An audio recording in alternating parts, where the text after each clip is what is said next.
Hello dear students, welcome back to my channel physics SPC.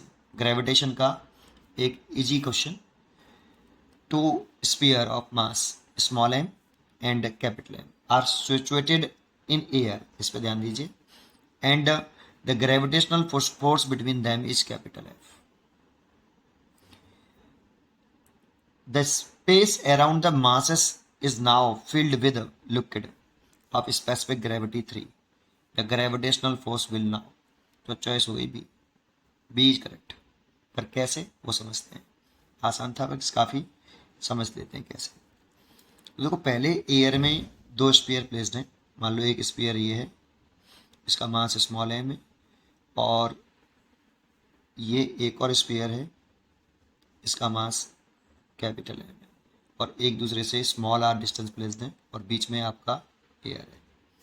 तो gravitational force जो होता है एयर में, वो लिखें जी, दोनों मास का multiply small M over R square.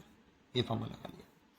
अब हमें ये पता होना चाहिए कि जो यहाँ पर ग्रेविटेशनल फोर्स होता है, ये बस पता होना चाहिए कि जो ग्रेविटेशनल फोर्स है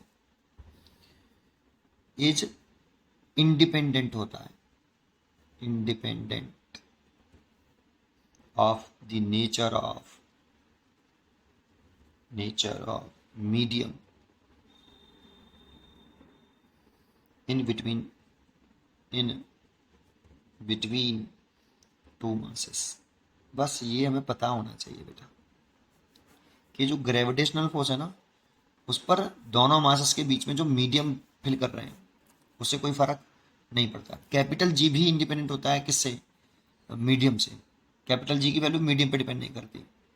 दोनों मासेस के बीच में जो मीडियम है उस पर डिपेंड नहीं करती कैपिटल जी, और ग्रेविटेशनल फोर्स भी नहीं करता।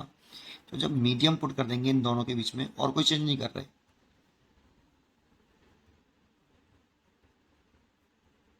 कोई मीडियम ला लें बेटा। एयर को रिप्लेस कर लिया, उसकी जगह पे कोई मीडियम आ गया जिसकी स्पेसिफिक ग्रेविटी 3 है। तो मीडियम का तो कोई इफेक्ट ही नहीं है। तो ग्रेविटेशनल फोर्स जो होगा न्यू, वो इतना ही होगा, G capital M small M upon R square. सेप्शन चेंज नहीं करिए, इतना ही रहेगा। दैट मीन्स एफ ही रहेगा। बस ये वाली लाइन हमें याद होनी चाहिए। इजी क्वेश्चन था, बस ये नॉलेज प्लस है बेटा आपका। ठीक है, पढ़ते रहिए और खुश रहिए। इसीलिए इसका choice B. B is correct choice.